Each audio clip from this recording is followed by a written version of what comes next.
નમસ્કાર ગુજરાત, સ્વાગત છે આપ સૌનું ફરી એકવાર આજના તાજા અને મહત્વના હવામાન સમાચારની અંદર. આજે તારીખ થઈ છે 8 ઓગસ્ટ 2026 શનિવાર અને ગુજરાતના હવામાનને લઈને આજનો દિવસ ફરી એકવાર મહત્વનો બની શકે છે. મિત્રો, છેલ્લા દિવસોમાં ગુજરાતના અનેક વિસ્તારોમાં વરસાદી માહોલ જોવા મળ્યો છે. ક્યાંક ધમાકેદાર વરસાદની એન્ટ્રી થઈ છે તો ક્યાંક ધીમી ધારે વરસાદ પડ્યો છે અને કેટલાક વિસ્તારો હજુ પણ સારા વરસાદની રાહ જોઈ રહ્યા છે. પરંતુ આજે સવાલ એક જ છે કે ગુજરાતમાં વરસાદ હવે કઈ દિશામાં આગળ વધશે? શું આજે ફરીથી કેટલાક વિસ્તારોમાં વરસાદનું જોર વધશે? શું ગાજવીજ સાથે વરસાદી ઝાપટા જોવા મળશે? અને સૌથી મોટો સવાલ, આગામી દિવસોમાં ગુજરાતને ફરી એક સારો વરસાદી રાઉન્ડ મળવાનો છે કે નહીં? તો મિત્રો, આજના આ વિડીયોમાં આપણે માત્ર એક શહેર કે એક જિલ્લાના સમાચાર નહીં વાંચીએ કે નહીં જણાવીએ, પરંતુ આજે વાત થશે સમગ્ર ગુજરાતની, અમદાવાદથી સુરત સુધીની, અમરેલીથી રાજકોટ સુધીની, બનાસકાંઠાથી અરવલ્લી સુધીની, વડોદરાથી પંચમહાલ સુધીની, નવસારીથી વલસાડ સુધીની અને જામનગરથી જૂનાગઢ સુધીની, સાથે સાથે કચ્છથી લઈને દક્ષિણ ગુજરાત સુધી દરેક વિસ્તારના વરસાદની હવામાનની વાત કરીશું. સાથે જ આશ્લેષા નક્ષત્રને લઈને ચાલી રહેલી પરંપરાગત માન્યતાઓની પણ સાથે સાથે વાત કરીશું. અને સૌથી મહત્વની વાત, હવામાન વિભાગના સત્તાવાર અપડેટને સરળ ભાષામાં સમજાવવાનો હું તમને પ્રયત્ન કરીશ. મિત્રો, આજે એક ખાસ વાત શરૂઆતમાં જ કહી દઉં કે સવારે તડકો દેખાય એટલે વરસાદ નહીં પડે એવું માનવાની ભૂલ ન કરતા. ચોમાસામાં ઘણી વખત સવારનું વાતાવરણ સામાન્ય હોય છે અને બપોર બાદ વાદળો ઝડપથી વિકસે છે અને આજે પણ કેટલાક વિસ્તારોમાં આવી સ્થિતિ બની શકે છે. અને એટલે જ આ સમાચારને અંત સુધી જોતા રહેજો, કારણ કે આગળ આપણે વિસ્તાર પ્રમાણે વાત કરીશું કે ક્યાં વરસાદની શક્યતા છે, ક્યાં લોકોને થોડા સમય માટે રાહ જોવી પડશે. તો ચાલો શરૂઆત કરીએ આજની સૌથી મોટી હેડલાઇનથી. તો હાલની સત્તાવાર માહિતી પ્રમાણે ગુજરાત રીજન માટે 8 ઓગસ્ટે ગાજવીજ અને વીજળી સાથેની હવામાન પ્રવૃત્તિ અંગે ચેતવણી દર્શાવવામાં આવી છે. એટલે આજે વરસાદ જ્યાં પડે ત્યાં ગાજવીજની શક્યતા પણ ધ્યાનમાં રાખવી જરૂરી છે. હવે વાત કરીએ અમદાવાદની. તો અમદાવાદ અને આસપાસના વિસ્તારોમાં આજે વાદળોની અવરજવરની વચ્ચે સ્થાનિક વરસાદી પ્રવૃત્તિ જોવા મળી શકે છે. દરેક વિસ્તારમાં એક સરખો વરસાદ પડે તે જરૂરી નથી. શહેરના એક ભાગમાં વરસાદ અને બીજા ભાગમાં માત્ર વાદળછાયું વાતાવરણ રહે તો આ ચોમાસાની સ્થિતિ એક નોર્મલ એટલે કે સામાન્ય સ્થિતિ કહી શકાય છે. હવે વાત કરીએ સુરતની. તો સુરત અને દક્ષિણ ગુજરાત તરફ ભેજનું પ્રમાણ વધુ હોવાથી સ્થાનિક વાદળો વિકસે તો વરસાદી ઝાપટા આવી શકે છે. નવસારી, વલસાડ, ડાંગ તરફ પણ વરસાદી પ્રવૃત્તિ પર નજર રાખવાની જરૂર છે. અને હવે મિત્રો અમરેલીની વાત કરીએ તો અમરેલી, ધારી, બગસરા અને આસપાસના વિસ્તારોમાં પણ સ્થાનિક વાદળો સક્રિય બને તો વરસાદ જોવા મળી શકે છે. પરંતુ મિત્રો, આ તો માત્ર શરૂઆત છે, કારણ કે હવે આપણે ઉત્તર ગુજરાત તરફ જઈશું, જ્યાં બનાસકાંઠા, સાબરકાંઠા અને અરવલ્લી તરફનું હવામાન પણ મહત્વનું બની શકે છે. અને ત્યારબાદ મધ્ય ગુજરાત, સૌરાષ્ટ્ર અને કચ્છની વિગતવાર સ્થિતિ પણ આપણે આજે જાણવાના છીએ. તો અંત સુધી જોડાયેલા રહેજો. સૌથી મહત્વની વાત એ છે કે હાલમાં વરસાદની આગાહી સમગ્ર ગુજરાત માટે એક સરખી નથી. એટલે આખા ગુજરાતમાં ભારે વરસાદ જેવી એક જ લાઇનમાં વાત કરવી યોગ્ય નથી. એટલે જિલ્લા પ્રમાણે હવામાન બદલાઈ શકે છે. તો હવે ઉત્તર ગુજરાત તરફ નજર કરીએ તો બનાસકાંઠા, પાટણ, મહેસાણા, સાબરકાંઠા અને અરવલ્લી તરફ આજે વાદળોની અવરજવરની વચ્ચે સ્થાનિક વરસાદી ઝાપટાની શક્યતા રહી શકે છે. પાલનપુર, દાતા અને અંબાજી તરફ ડુંગરાળ વિસ્તાર હોવાથી વરસાદ પડે ત્યારે પાણીના પ્રવાહમાં ઝડપથી વધારો થઈ શકે છે. સાબરકાંઠા, હિંમતનગર, ઈડર અને ખેડબ્રહ્મા તરફ પણ સ્થાનિક વાદળો સક્રિય થઈ શકે છે. અરવલ્લીમાં, મોડાસા અને આસપાસના વિસ્તારોમાં પણ હવામાનમાં ફેરફાર જોવા મળી શકે છે. મહેસાણા અને પાટણ તરફ વરસાદનું વિતરણ અસામાન્ય રહી શકે છે. એટલે એક તાલુકામાં વરસાદ પડે જ્યારે બીજા તાલુકામાં માત્ર વાદળછાયું વાતાવરણ રહે તેવી શક્યતાને પણ નકારી શકાતી નથી. મિત્રો, હવે એક અહીં વાત ખાસથી ધ્યાનથી સાંભળી લેજો, કેમ કે આજે વરસાદનું પ્રમાણ માત્ર વાદળો જોઈને નક્કી કરી શકાશે નહીં, કેમ કે વરસાદી સિસ્ટમની સ્થિતિ, ભેજ, પવન અને સ્થાનિક વાદળોની રચના આ બધાની અસર થાય છે. એટલે અંતિમ નિર્ણય સત્તાવાર હવામાન બુલેટિન અને સ્થાનિક ચેતવણી પ્રમાણે જ લેવો. હવે આગળ વધીએ મધ્ય ગુજરાત તરફ. વડોદરા, આણંદ, ખેડા, પંચમહાલ, મહીસાગર અને દાહોદ તરફ દિવસ દરમિયાન વાદળછાયું વાતાવરણ રહી શકે છે અને કેટલાક વિસ્તારોમાં ગાજવીજની સાથે વરસાદી ઝાપટા પણ આવી શકે છે. વડોદરા શહેરમાં જો બપોર બાદ વરસાદી વાદળો સક્રિય થાય તો થોડા સમય માટે વરસાદનું જોર વધી શકે છે. પંચમહાલ અને દાહોદના કેટલાક વિસ્તારોમાં પણ સ્થાનિક વરસાદી પ્રવૃત્તિ થઈ શકે છે.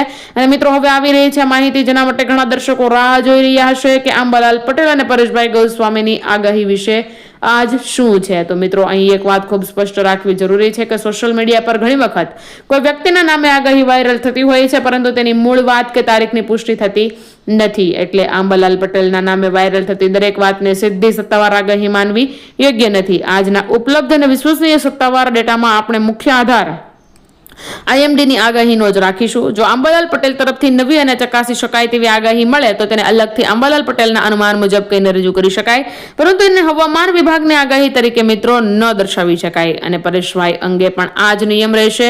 જો તેમની નવી આગાહીઓ વિશ્વસનીય મૂળ સ્ત્રોત ઉપલબ્ધ હોય તો આપણે તેની માહિતી અલગ વિભાગમાં સમજીશું, પરંતુ સોશિયલ મીડિયામાં ફરતી વાતને સમાચાર બનાવીને હું તમારી સાથે રજૂ નહીં કરું. તો મિત્રો, આ રીતે સમાચાર આપવાનો એક જ હેતુ હોય છે, તમને સાચી અને સમજાય તેવી માહિતી મળી રહે. એ માટે જ અમે લોકો તમારા માટે આવા સમાચાર લાવતા હોઈએ છીએ.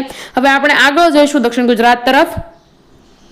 તો સુરત, નવસારી, વલસાડ, તાપી, ડાંગ અને નર્મદા તરફ આજે હવામાન કેવી દિશામાં જઈ શકે છે અને ત્યારબાદ સૌરાષ્ટ્રમાં અમરેલી, રાજકોટ, જુનાગઢ, ગીર સોમનાથ અને જામનગર માટે શું સ્થિતિ બની શકે છે. તો આગળનો ભાગ ખૂબ મહત્વનો છે, કારણ કે ત્યાં આપણે વરસાદી ઝાપટાની સાથે ગાજવીજની શક્યતા અને ખેડૂતો માટે જરૂરી સાવચેતીની વાત કરીશું. એટલે મિત્રો, હજુ વિડીયો બંધ ન કરતા, કારણ કે સમગ્ર ગુજરાતનો સૌથી મહત્વનો વરસાદી રાઉન્ડ અપ હજુ બાકી છે. મિત્રો, હવે આગળ વધીએ દક્ષિણ ગુજરાત તરફ, કારણ કે આજે ગુજરાતના હવામાનમાં દક્ષિણ ગુજરાતનો પણ મહત્વનો હિસ્સો રહેવાનો છે. સૌથી પહેલા વાત કરીશું સુરતની. સુરત શહેર અને આસપાસના વિસ્તારોમાં ભેજવાળા વાતાવરણની વચ્ચે સ્થાનિક વાદળો વિકસવાની શક્યતા છે. દિવસ દરમિયાન જો વાદળો સક્રિય બને તો કેટલાક વિસ્તારોમાં વરસાદી ઝાપટા જોવા મળી શકે છે. અહીં ખાસ વાત એ છે કે વરસાદનું વિતરણ એક સરખું નહીં હોય, એટલે સુરત શહેરના એક વિસ્તારમાં વરસાદ અને બીજા વિસ્તારમાં માત્ર વાદળછાયું વાતાવરણ હોય એવી સ્થિતિ પણ બની શકે છે. નવસારી તરફ નજર કરીએ તો ચોમાસાની ભેજવાળી સ્થિતિ વચ્ચે સ્થાનિક વરસાદી પ્રવૃત્તિ જોવા મળી શકે છે. ગણદેવી, ચીખલી અને આસપાસના વિસ્તારોમાં વરસાદી વાદળો સક્રિય થાય તો ઝાપટા પડી શકે છે. હવે વલસાડ અને વલસાડ જિલ્લામાં પણ આજે હવામાન પર નજર રાખવાની ખાસ જરૂર રહેશે, કેમ કે ખાસ કરીને બપોર બાદ વાદળોની રચના થાય તો કેટલાક વિસ્તારોમાં વરસાદ આવી શકે છે. ડાંગ અને તાપી તરફ ડુંગરાળ વિસ્તાર હોવાથી વરસાદનું પાણી ઝડપથી નાળા અને નીચાણવાળા વિસ્તારો તરફ વહી શકે છે.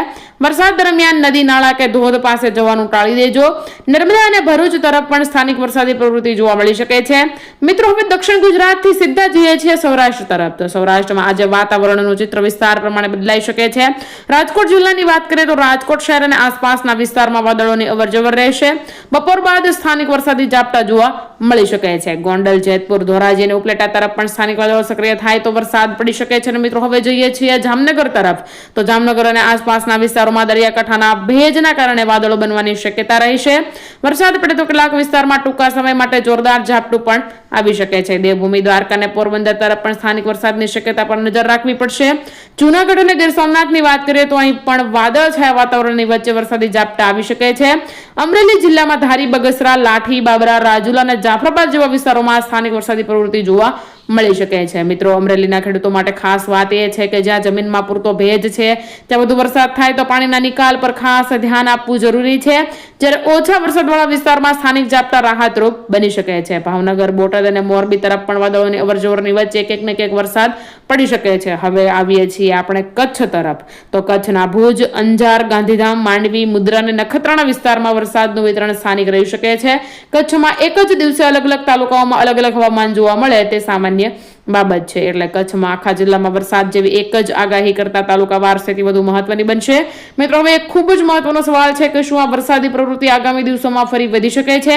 આ માટે આપણે માત્ર આજે પડેલા વરસાદને નહીં, પરંતુ બંગાળની ખાડી અને અરબી સમુદ્ર તરફથી હવામાનની સ્થિતિને પણ જોવી પડશે. જો બંગાળની ખાડીમાં નવી સિસ્ટમ મજબૂત બને અને પશ્ચિમ તરફ આગળ વધે તો તેની અસર ગુજરાત સુધી પહોંચવાની સંભાવના બની શકે છે. પરંતુ સિસ્ટમ બને એટલે ગુજરાતમાં ભારે વરસાદ પડશે એવું તરત કહી શકાય નહીં. સિસ્ટમની દિશા, તેની તીવ્રતા અને ગુજરાતથી તેનું અંતર, આ બધું જ મહત્વનું હોય છે. અને મિત્રો, આ જ જગ્યાએ ઘણી વખત સોશિયલ મીડિયામાં ગેરસમજ થતી હોય છે. કોઈ નકશામાં ગુજરાત પાસે વાદળો દેખાય એટલે તરત ભારે વરસાદ આવશે એવો દાવો કરવામાં આવે છે, પરંતુ હવામાન મોડલને સમજવા માટે અનેક પરિબળો જોવાના હોય છે. એટલે આપણે અહીં માત્ર ચકાસેલી માહિતીને જ આપણે તમારી સાથે રજૂ કરીશું. કેમ કે હવે આશ્લેષા નક્ષત્રની વાત ફરી એકવાર કરીએ તો આશ્લેષા નક્ષત્રને લઈને ગુજરાતના ગ્રામ્ય વિસ્તારોમાં અનેક પરંપરાગત માન્યતાઓ છે. કેટલાક લોકો માને છે કે આ સમયગાળા દરમિયાન વરસાદનું સ્વરૂપ બદલાય છે અને ઝાપટાની પ્રવૃત્તિ વધી શકે છે, પરંતુ વૈજ્ઞાનિક રીતે વરસાદનું ચોક્કસ પ્રમાણ નક્ષત્ર પરથી નક્કી કરી શકાતું નથી.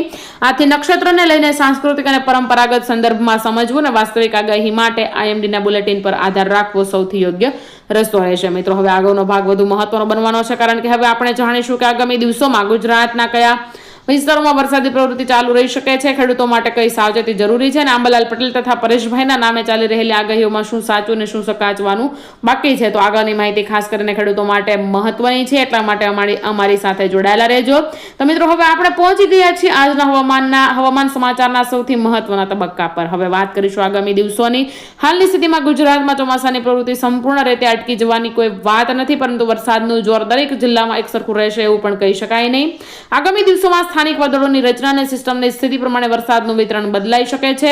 એટલે મિત્રો, આજે જે વરસાદ થયો છે ત્યાં આવતીકાલે પણ એટલો જ વરસાદ પડશે એવું જરૂરી નથી, અને જ્યાં આજે વરસાદ નથી થયો ત્યાં આવતીકાલે બપોર પછી વરસાદી ઝાપટું આવી શકે છે. આ જ છે ચોમાસાની અનિશ્ચિતતા. હવે વાત કરીએ ખેડૂતોની. ખેડૂત મિત્રો, જો તમારા ખેતરમાં છેલ્લા વરસાદને કારણે પાણી ભરાયેલું હોય તો સૌપ્રથમ પાણીના નિકાલની વ્યવસ્થા પર ધ્યાન આપજો. ખાસ કરીને ભારે વરસાદ પછી કપાસ, મગફળી, સોયાબીન અને શાકભાજીના ખેતરમાં પાણી લાંબા સમય સુધી ઊભું રહે તો પાકને નુકસાન થઈ શકે છે. જો વિસ્તારમાં જમીનમાં પૂરતો ભેજ ત્યાંથી ફરીથી વરસાદ થાય ત્યારે ખેતીના કામનું આયોજન હવામાનને જોઈને કરવું. અને જો તમારા વિસ્તારમાં વરસાદ ઓછો થયો હોય તો માત્ર બીજા ગામમાં પડેલા વરસાદને જોઈને તમારા ખેતરની સ્થિતિ વિશે નિર્ણય ન લેતા. સ્થાનિક વરસાદ અને જમીનનો ભેજ જે છે બંને અલગ વસ્તુ હોઈ શકે છે. હવે વાત કરીએ આંબાલાલ પટેલની. મિત્રો, આંબાલાલ પટેલના નામે સોશિયલ મીડિયા પર ઘણી આગાહીઓ વાયરલ થતી હોય છે, પરંતુ દરેક વાયરલ મેસેજ તેમની જ વાત છે એવું યોગ્ય માનવું નહીં. આંબાલાલ પટેલ અગાઉ ગુજરાતના ચોમાસા અંગે અનેક અનુમાનો જાહેર કર્યા છે, પરંતુ તેમની તાજેતરની સ્થિતિ અંગે મળતી માહિતીમાં તેણે હવામાન આગાહીથી દૂર રહેવાની વાત પણ કરી હતી. આથી આજે જો કોઈ જગ્યાએ આંબાલાલ પટેલના નામે આ તારીખે આખા ગુજરાતમાં ભારે વરસાદ જેવી વાત જોવા મળે તો તેના મૂળ સ્ત્રોતની ચકાસણી કર્યા વગર તેની સાચી માનવી નહીં. આ વાત ખાસ એટલા માટે કહી રહી છું કે વરસાદી સમાચાર સાથે અફવાઓ પણ ઝડપથી ફેલાતી હોય છે. તો મિત્રો, આજના હવામાન સમાચારને અહીં જ પૂર્ણ કરીએ છીએ. ફરી મળીશું આવા જ તાજા નવા હવામાન સમાચારના એક વિડીયો સાથે. ત્યાં સુધી તમે ક્યાંથી આ વિડીયો જોઈ રહ્યા છો કમેન્ટ બોક્સમાં અમને જણાવી દેજો. જય હિન્દ, જય ભારત.